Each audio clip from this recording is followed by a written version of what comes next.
So we are Books Are My Fandom, codename BAMF, and we are international book obsessed beasties. We love young adult fantasy, sci-fi, contemporaries, and so on. And today we are talking about Ivory and Bone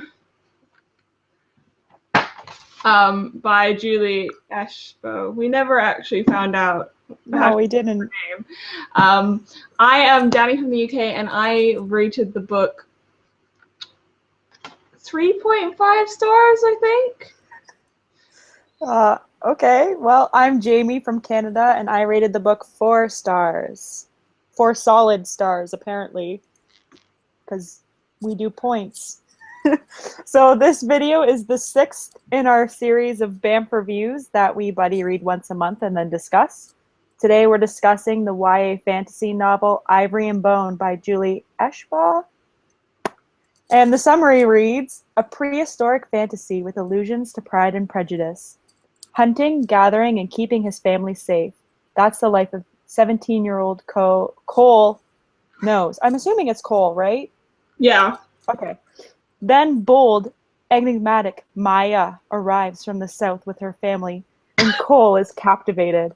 He wants to like her and trust him, but any hopes of impressing her are ruined when he makes a careless and nearly grave mistake. However, there's something more to Maya's cool disdain, a history wrought with loss that comes to light when another clan arrives. With them is Lo, an enemy from Maya's past, whom Maya swears has ulterior motives. As Cole gets to know Lo, tensions between Maya and Lo escalate until violence erupts. Faced with shattering losses, Cole is forced to question every person he trusted. One thing is for sure, this was a war that Maya, or Lo, Cole doesn't know which, had been planning all along. Seems a lot more like mysterious than like it actually ended up being. Yeah. So in today's video, we're going to tell you what we liked and what we disliked about the book without spoiling it. Well, we're going to try not to. And this is going to be really interesting because we discovered that things that Jamie thought were good, I didn't think were good, and vice versa. So yeah, we'll see.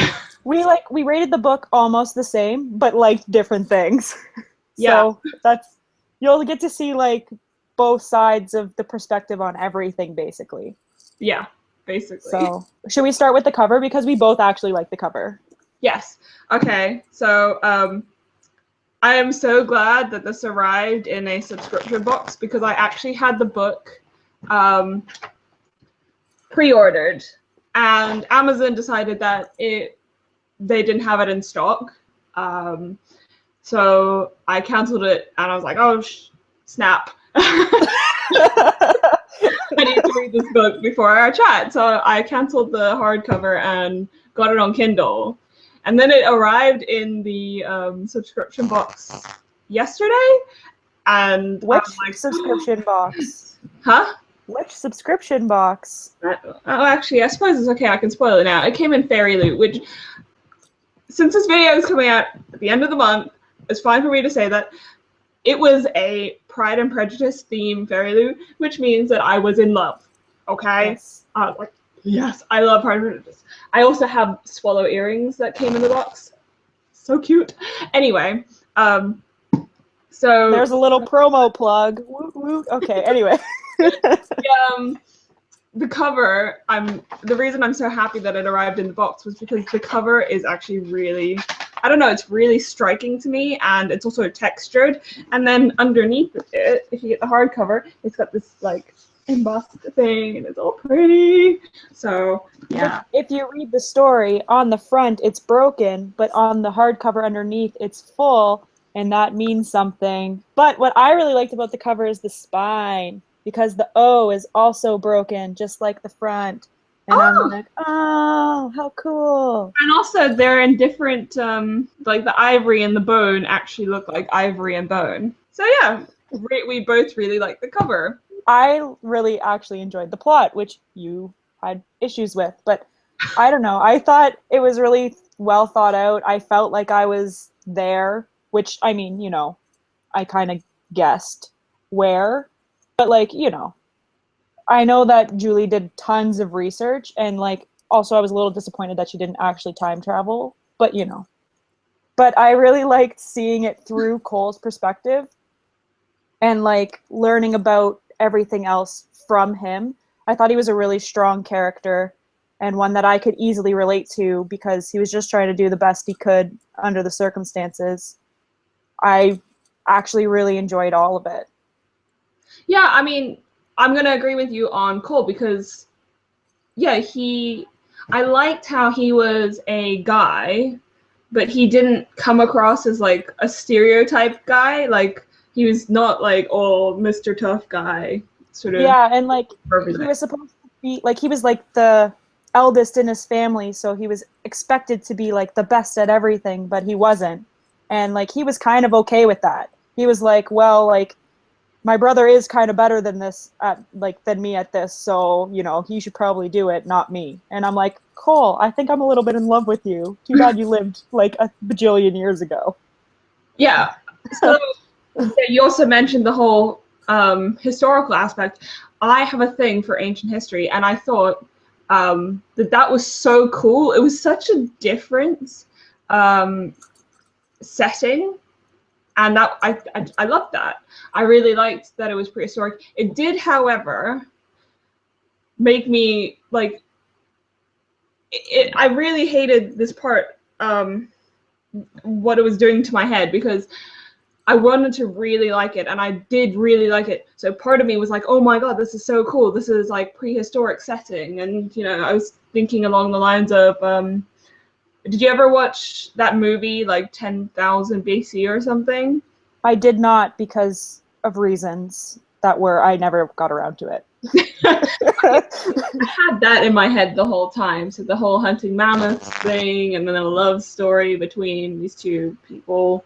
So I really liked that, but then it was so I couldn't help but like wonder the whole time I was reading it. So I couldn't fully like get into the story because I was always wondering, was it really like that? This is really sophisticated. They have really sophisticated dialogue in this book, and I'm thinking, was there language and were they this developed back then? And yeah, I mean that part was like but at the same time, how, like, you know, would you really want to read a book where it's like pointing and grunting? Like, come on, Dani. So yeah, I guess it was a whole historical. It was really historically accurate as far as I know, in many regards, and the fact that it couldn't be in that one thing, it kind of just took me a little bit out of the story because I was constantly questioning that. But yeah, otherwise, I mean, I really liked the world. I liked the description of like the hunting and all of the tools that were described, and I could imagine it in that sense. I could imagine living in that environment. It was really easy to like put yourself there. Like I was like, I'm here. I'm doing this. This is happening to me. And then I was like, oh no, I would probably die like right away if this happened to me. Like, yeah, I don't know how my ancestors made it through there because like I am not cut out for this crap. Yeah, and I loved how they had like a clan was 20, 30 something people. And I'm thinking that's like teeny, but I guess back then that was huge. That was a crowd. Yeah. And I was thinking of, my mind went places like, they must have so much inbreeding and things like that.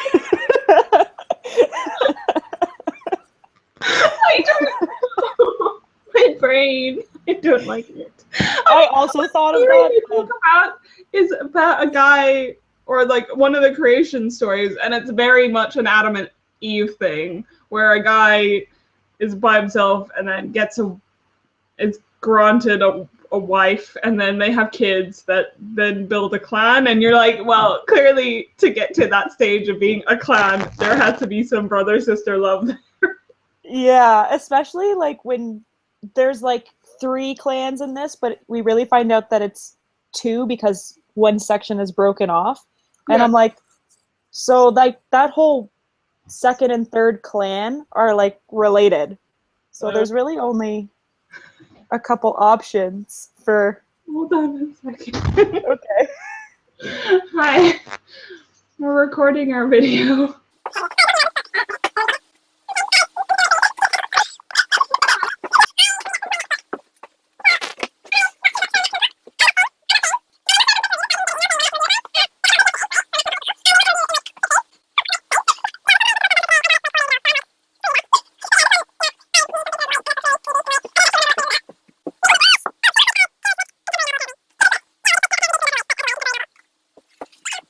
So what were we talking about?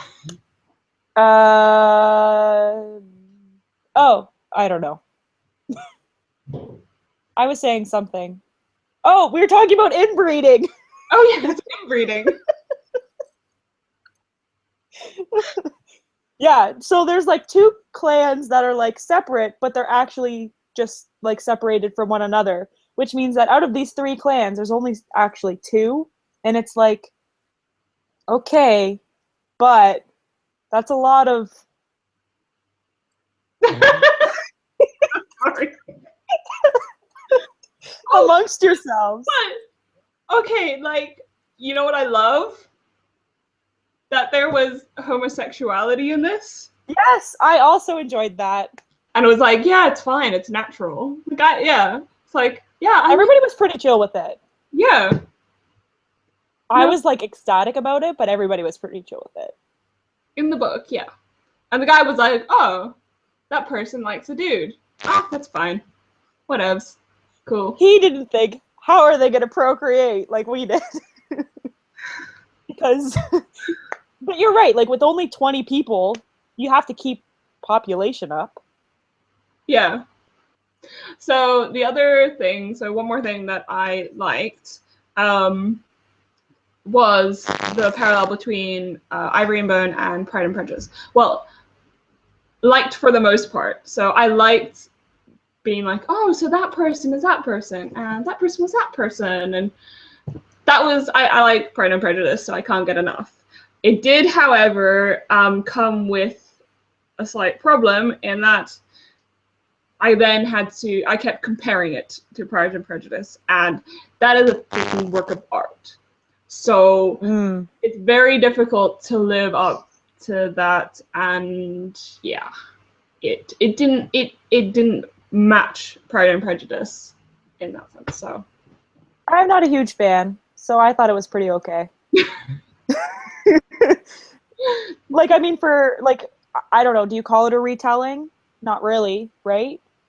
It was, I would call it a retelling for like the first 2/3, and then the last third it sort of went down its own path. What? You mean in Pride and Prejudice that the ending doesn't happen? No, but it's not even that. It's like the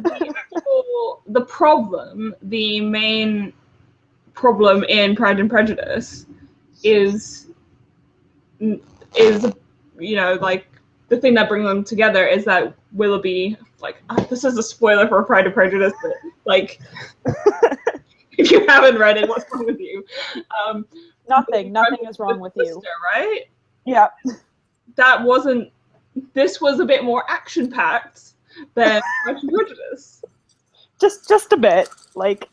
Everything was pretty, like, closely connected to Pride and Prejudice, just in a different setting and with gender roles swapped, until like Ivory and Bone became a dangerous action thing, and where Pride and Prejudice was still about social problems. Which is just as dangerous, to be honest. I probably wouldn't die in that situation, though. I don't know. Yeah, so I really, really liked, like, the writing itself. I really enjoyed it. I was there. I was in the world. But I was also super disconnected. I was like a shadow in this world because I was supposed to be Maya. Like, it's written in second person, right? So I'm supposed to be Maya, but I don't have Maya's knowledge. I don't have Maya's emotions and personality. Well, I probably have her personality. So me being Maya in this book was super disconnecting for me, at least at the beginning. Yeah. When like when it first starts, right? And then I'm like, okay, so I start to like get into it more, and then I'm like, okay, this is fine. I had a really hard time to get into that at the beginning because I just wasn't this person. There was another book that just did this too, and I was like, what is this? Like, I can't get into this. I'm not this person. Oh, I think it Yeah. was Black River Falls. Oh, I did not like that book. Okay, sorry. I did really like this. I did really get into it. I just think it would have been better if it had just been strictly first person. Yeah, but I mean, at first I was like, this is really weird. And why it was in second person was actually explained. Like there was a reason for it, which Yeah, like, I like. I like the concept, the reason why it was like that. But yes, it did take me some time to get used to it, and it was a little bit confusing at times, I guess.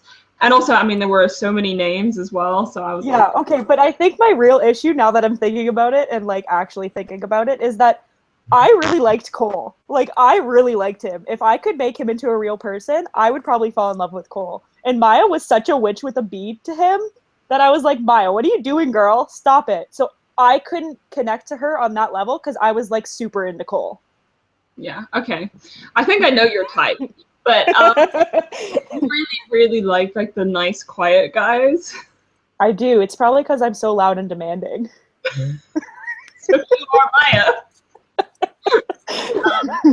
But yeah, so when she first was upset with him, I thought she was overreacting.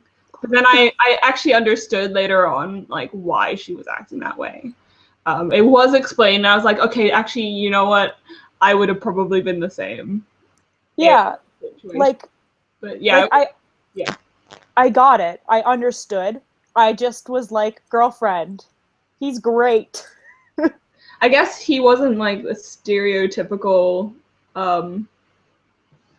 hunter gatherer type. Because he was. Is there a stereotype for that? Men were supposed to be like these tough, and I love that this actually applied to the women as well. So women could also be hunters. So, but you know, he was under this pressure to be the best at everything, including throwing spears and you know the strongest and the fastest and blah blah blah. You know, to be a man, you had to be like the ultimate provider, and I like that. You know, he was like more chilled out than that, and he was actually an introvert. Let's just, I mean, he was an introvert. He liked to go and lie in fields and collect honey, and I was like, yes. I love honey. I also, like, on that note, though, I did really like that the women were allowed to do whatever they wanted. Like, if the girls wanted to go hunt, they were like, okay, peace. As long as you can keep up with us, we don't care. Yeah.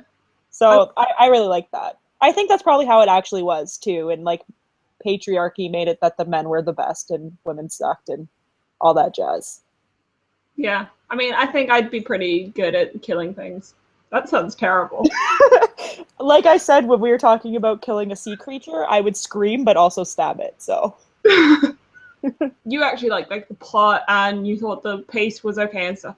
So I actually struggled a bit with the plot. So like I said with Pride and Prejudice, it was at times it felt like it was being forced to match Pride and Prejudice a bit too much, so it didn't seem natural all the time. But what got to me more was actually the whole passage of time. So at the beginning, the way it was describing the setting made me think that it was the start of spring. And then later on, it was the start of summer. And then they were talking about winter and so on. And I mean, I got it, but I kept having to like go, hold on a second, when is this? And also, you know, things were happening quite quickly. So they were meeting someone, and then the very next day they were in love and things Dani, like that. they only have 20 people per clan. They got to make it pretty quick. Yeah, but it really seemed like insta love. Like it wasn't just. I don't know. It seemed like insta love to me, and it definitely was. It's just because there was also a slow burn in there. It didn't really come across as insta love because the main characters weren't insta love. And also, I think the whole thing though took place over, what, 2 weeks? I think so.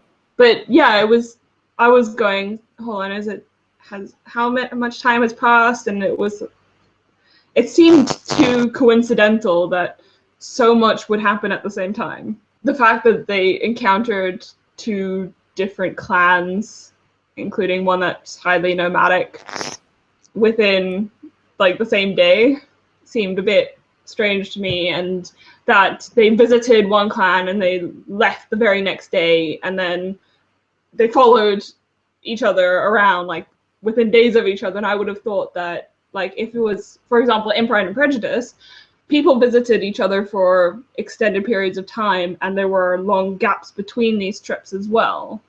So the whole of Pride and Prejudice happened over months, if not a year or something. I think it's closer to a year. Yeah.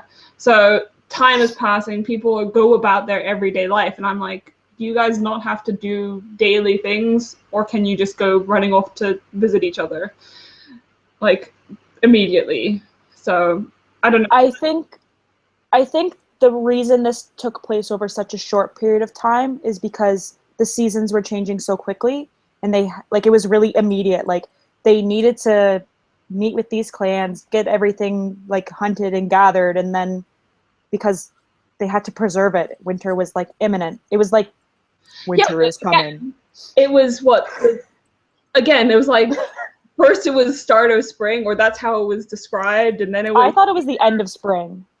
That's like, I thought they started at the end of spring, bringing it right into summer, and it took place up until like beginning of fall.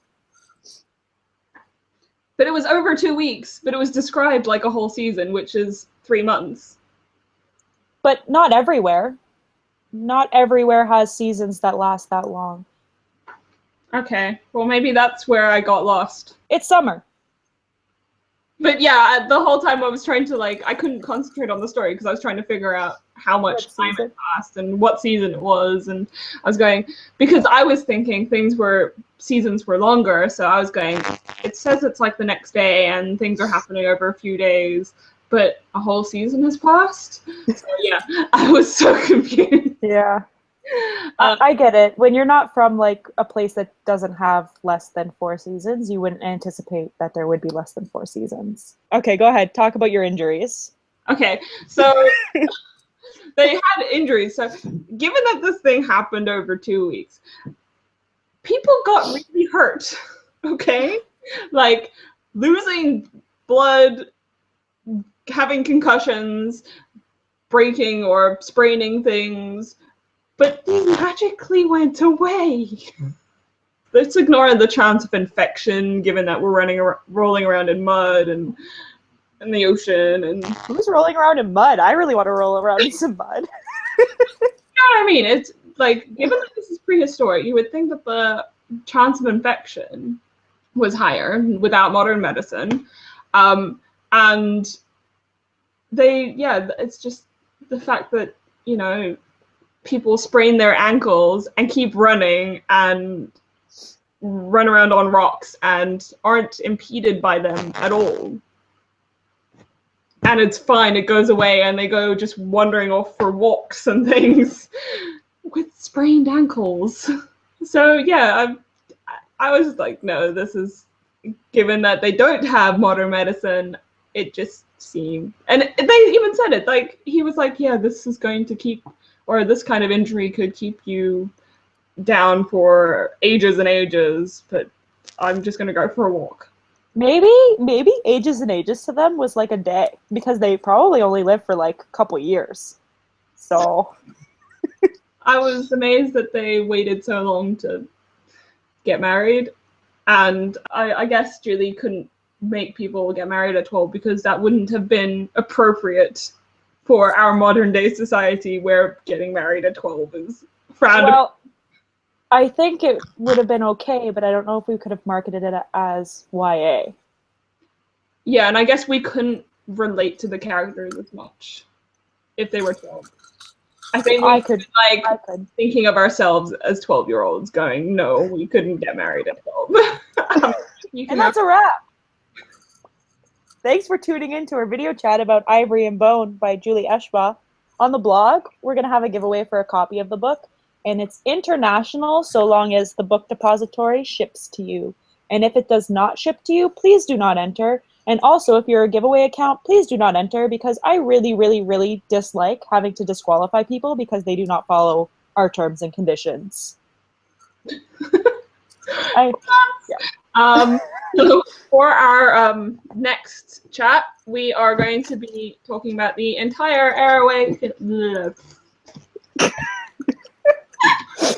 We are going to be talking about the entire Air Awakened series by Elise Kova.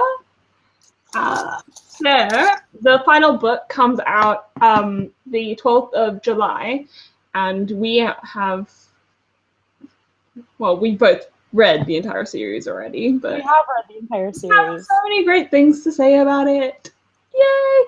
And we are also going to be chatting about the BAMFs within the series tomorrow at 3 p.m. Eastern Daylight Time, which is 8 p.m. UK time, 7 p.m. GMT. Yeah. So, see you next month. Bye. Or tomorrow. Maybe tomorrow. Please come tomorrow. Oh, yeah. Okay. Tomorrow. Tomorrow. Okay, tomorrow. Come Bye. to us. Bye.